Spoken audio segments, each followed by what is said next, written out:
Okay, now back to me. Hi, my name is Tisha, and the theme for 2025 is rising higher and growing deeper. The theme for November is loving the unlikable. Today's topic, decoding unlikability. Dr. Ernest Holmes wrote, everything that exists is a manifestation of the divine mind. But the divine mind, being inexhaustible and limitless, is never caught in any form. It is merely expressed by the form. The manifest universe, then, is the body of God. Woo! That's so you can feel it in your limbic system. Manisha Melwani offers this wisdom. Attachments come in pairs of opposites, likes and dislikes. This dashing towards what we like and recoiling from what we dislike is how we tend to find happiness in this world. Our happiness then depends on having things a certain way. This dependency creates desires, cravings, and agitations in the mind and take away our peace. What do you know about that?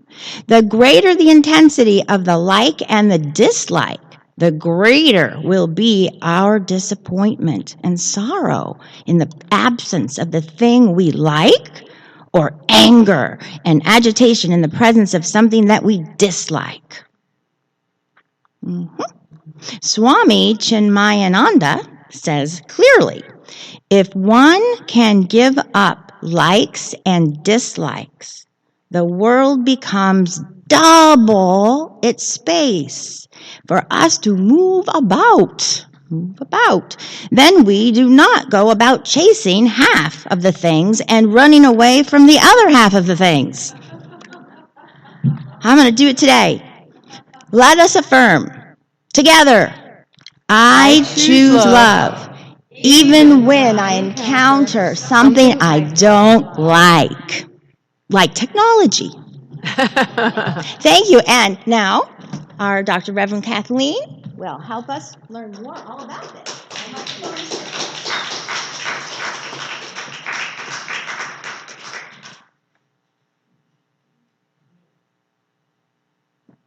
Shall I try this again or not? No. I'm just going to take it off then.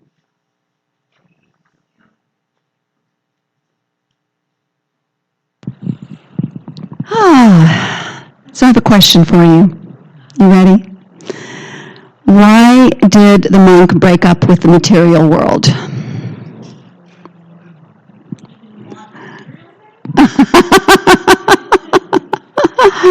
He needed some space to detach and also he was completely done with constant clinging. Clinging. Yeah. I know, it's okay. I didn't get We don't know work. I know, well. I'll do that again, because Tisha wants to hear it. Okay, so why did the monk break up with the material world? Because he needed some space to detach, and he was done with the constant clinging. Yeah, I'm still getting kind of a deadpan face. Oh, somebody will explain later. This is all about non-attachment today. That's the whole idea. Okay. So,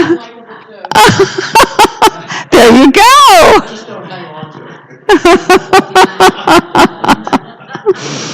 Okay. So the idea is that this idea about attachment, non-attachment is so key to understanding this theme this month. We draw those ideas not only from our Buddhist and Hindu communities, but it's really interwoven into all of the major world religions using different words. And so the idea is you begin with the awareness that everything is a manifestation of spirit. Everything has a sacredness to it, everything and everyone. Even when there are things about that person or thing that we don't like. And so the big challenge is bringing this energy of love to that situation. And when we do that, we are able to let go of suffering. We're able to, therefore, develop a greater sense of inner peace, and therefore act from a place of unconditional love. I mean, that's the essence of what we're talking about this whole entire month, and delving into it in a deeper way so that we can become embodiments of that. And also catch ourselves when we get all emotional and caught up in something that we don't like, or feeling desperate and disappointed and heartbroken because we can't seem to manifest something that we would like. So this idea of cultivating inner peace allows us then to become more open to the creativity, the flow of creativity, and that manifestation in our experience. So it all ties together. These are themes that we've seen massaged over and over and over again. And I always like, for me, it's really powerful to look at it from just a slightly different angle. And so we're looking at it through the eyes of this particular person, Manisha Milani, that talked about the impact of clinging to our dislikes and our likes, being attached to them, and the disharmony and discord it causes us internally. So, I'd like to begin with a story from the book of John, chapter 8, verses 3 through 11. And the story begins with the scribes and the Pharisees bringing a woman who was caught in the act of adultery and brought her to Jesus. And of course they were testing him. And they said to him, the law of Moses commands us to stone such women. What do you say? And of course, the famous words that came out of Jesus' mouth was, let anyone among you who is without sin cast the first stone.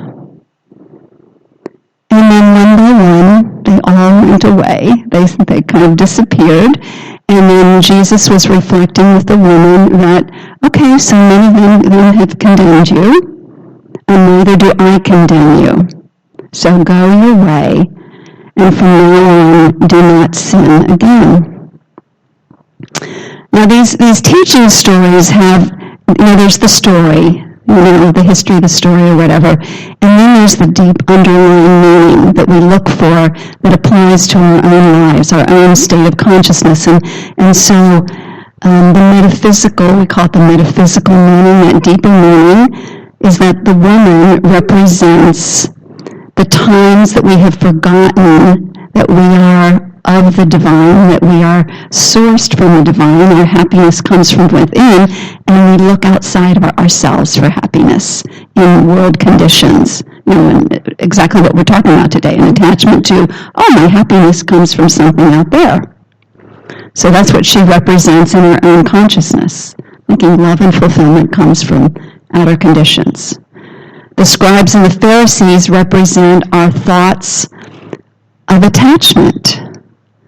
Our thoughts of attachment and to how things should be.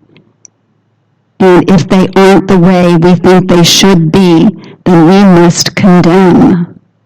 So those kinds of thoughts. And get all upset about it and do something about it.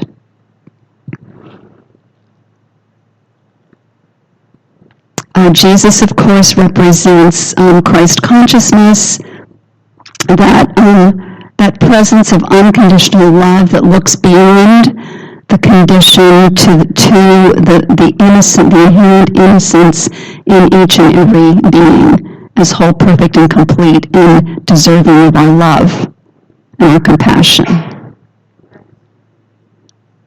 So it's the ability to look beyond error. Sin, by the way, is, for those of you who have not heard this before, is an archery term that means missing the mark. It's error thinking. It's an error, not something that needs to be condemned, but instead a new direction being taken, letting go of the attachment to conditions and living a principle-centered life. So the statement that Jesus said, "Let anyone who is without sin," error, think of it as error, cast the first stone, and which invited everybody to reflect on, you know what? That's happened with me before. I've made errors. And so why should I condemn a fellow human who's also made an error? So it's the opening of the heart to compassion and understanding. And neither do I condemn you, go and sin no more, again, is the opening our hearts to grace, to love, to the opportunity to have a new start, to release the past, what's happened in the past, and move forward from this moment. And do our best to live a principle-centered life so that we keep errors down to a minimum, and knowing that as humans, when it happens again, we make an error, to forgive ourselves and to forgive others. So it's stepping into a higher state of consciousness, into that Christ consciousness, which resides as a potentiality in each and every one of us. It's not just about Jesus, it's really about ourselves. So personal preferences compared to inherent unlikability. It reminds me of the proverb that one person's trash is another person's treasure. You heard that one before? Yeah. So it's a reminder that there's nothing inherently or universally unlikable. Instead, we have personal preferences. Can you notice the relaxation that takes place when you go from, I hate this or I dislike this, to, oh, that's my personal preference? It's really different. It's a very different feeling. And so personal preferences instead of calling things dislikes is very powerful. And when we're not aware that our personal preferences are what's going on, our particular perspective, it can turn into likes and dislikes, and then you heard about the intensity. As that intensity of attachment to that like or dislike takes place, it creates a lot of misery for ourselves and for the other people who we are condemning. So while there's nothing wrong with having preferences or disliking certain things, it's all about staying aware, conscious, so that we don't go into attack mode and free ourselves and free others from something very unpleasant. It's the thought of, I need to eliminate this in order to be happy. And we know that everyone has a right to exist, even if we don't agree with the way in which they show up. So here's the beautiful thing about realizing that our preference is just one possible perspective. We become more accepting, our relationships grow stronger and healthier, and we appreciate the diversity and richness of our planet, and also inner peace. I'm just recalling in this moment a time that I got really hooked into or attached to something that I really disliked, and Linda Patton actually really helped me a lot with that. When we traveled to India, there was a lot of trash everywhere. And this is a great example of this proverb. And I was appalled. I was incensed.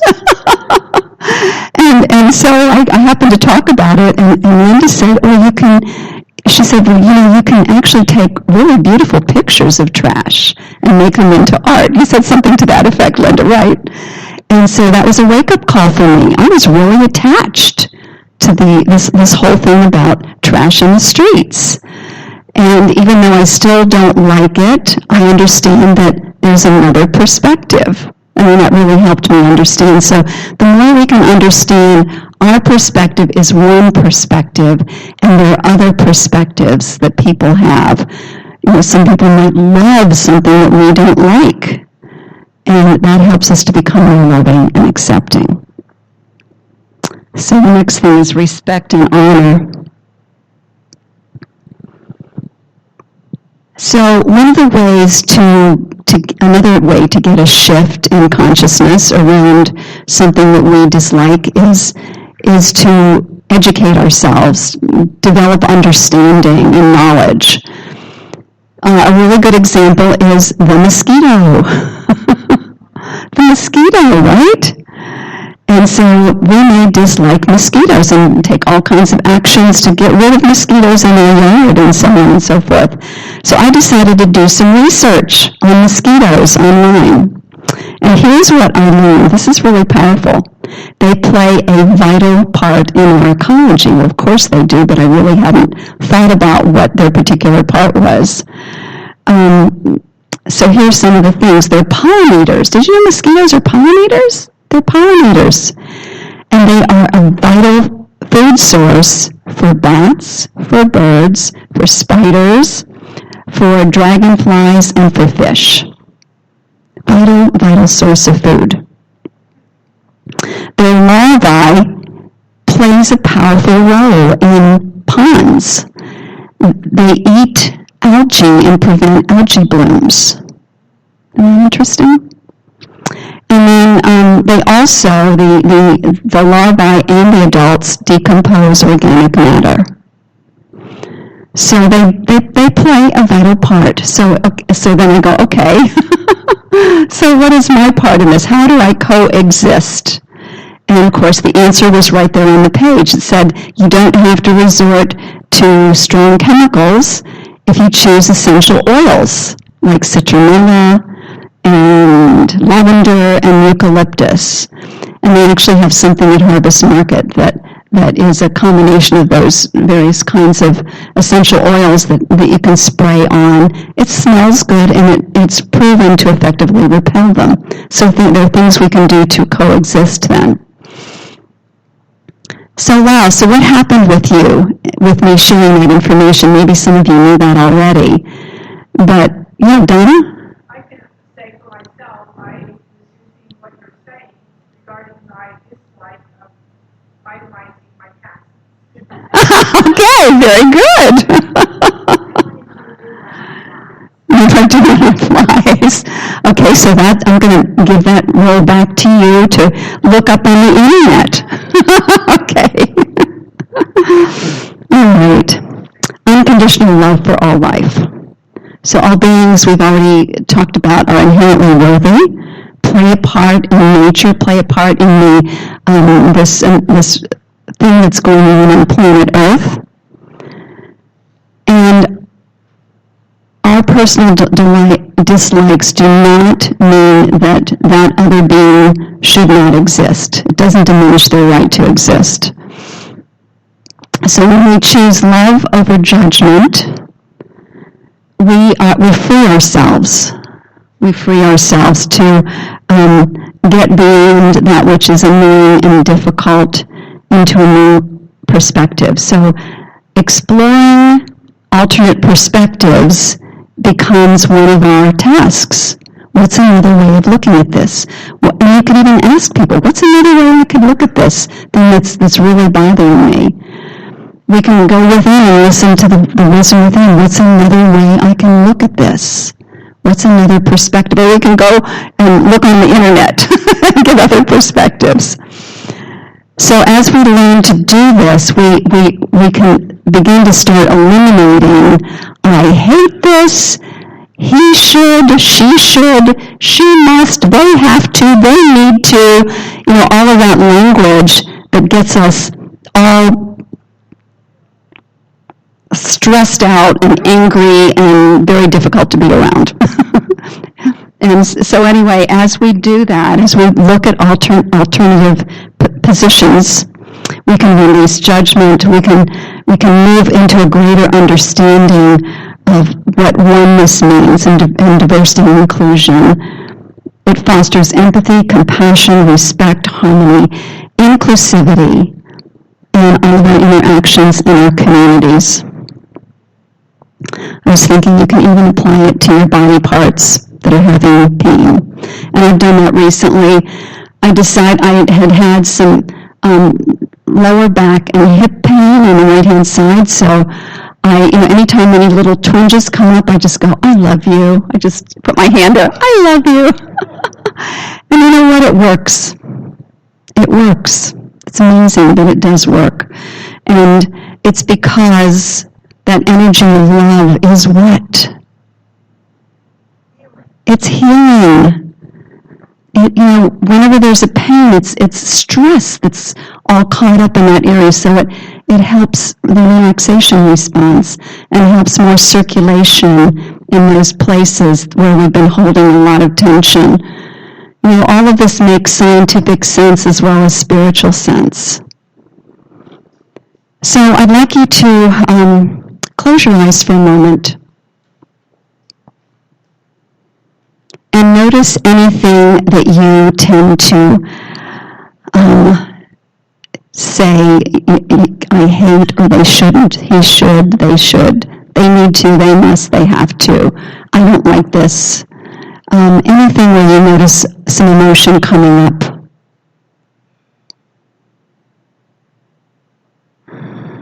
And notice the suffering that it causes you. How do you feel when you have those thoughts?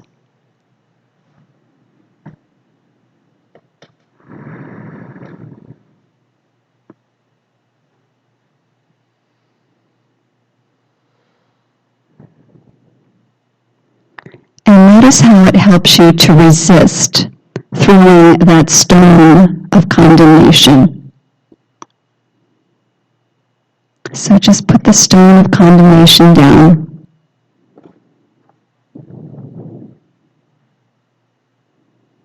Separate the deed from the doer. And choose love by honoring and respecting all beings as spirit individualized.